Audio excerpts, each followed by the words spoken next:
السلام علیکم رحمۃ اللہ وبرکاتہ۔ رسول اکرم صلی اللہ علیہ وآلہ وسلم نے فرمایا، ابلیس کا تخت پانی پر ہے، وہاں سے وہ اپنا لشکر روانہ کرتا ہے۔ اس کے نزدیک سب سے پسندیدہ شیطان وہ ہوتا ہے جو سب سے زیادہ لوگوں میں فتنہ ڈالتا ہے۔ اس کے لشکر میں سے ایک آ کر کہتا ہے کہ میں نے ایسا ایسا کیا۔ ابلیس کہتا ہے تم نے کچھ بھی نہیں کیا۔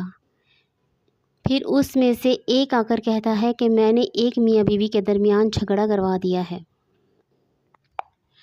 ابلیس اسے اپنے قریب کر کے کہتا ہے کہ ہاں تم نے بہت اچھا کام کیا، اور اسے گلے لگا لیتا ہے۔